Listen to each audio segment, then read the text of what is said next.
Say you've saved up your sweet cash money and you're looking at getting yourself an absolute beast of a 50cc scooter. But should you? Well, today I'm going to answer that question based on my experience with the Suzuki UZ50.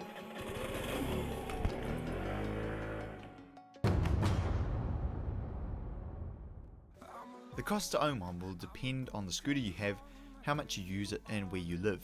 I bought my scooter new for $2,500 and then added a helmet for $170, gloves for $80 and a top box for $100.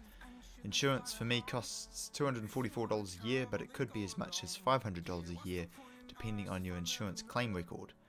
Registration costs $164 a year, so to buy the scooter in the first place, get it on the road and get all the gear you need, you're looking at around $3,250. Make sure you don't make the same mistake I did. By getting your scooter maintained at a shop, they'll charge you $200 just to adjust the brakes and change the oil. With a few simple tools, you'll be able to do it yourself for much less. Check the tyre pressure and oil level regularly and top up if necessary, and change the oil every few thousand kilometers. Tyres and brakes will be harder to maintain yourself, but a few simple tools should be enough to adjust and replace these if necessary.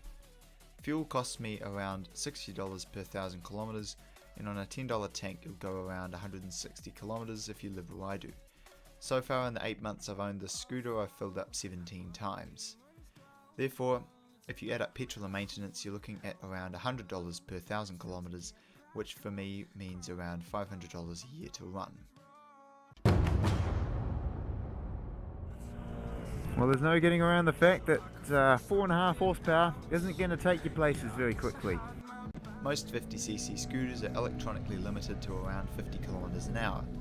I removed the restrictor plate on mine, which allows it to get closer to 60 kilometers an hour, but you certainly won't be taking this on a motorway unless you're an idiot like me. He's going, oh, there's a truck! Oh my goodness gracious, this is terrifying.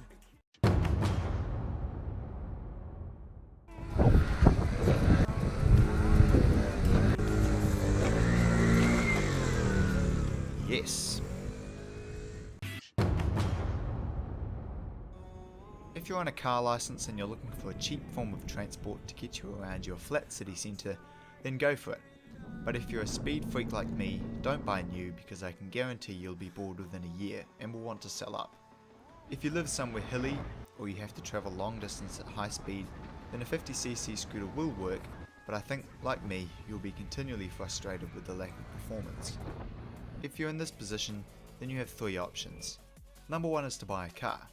This will cost significantly more to run, but with it you get the added benefit of a roof over your head, the ability to take more passengers, more space and more power.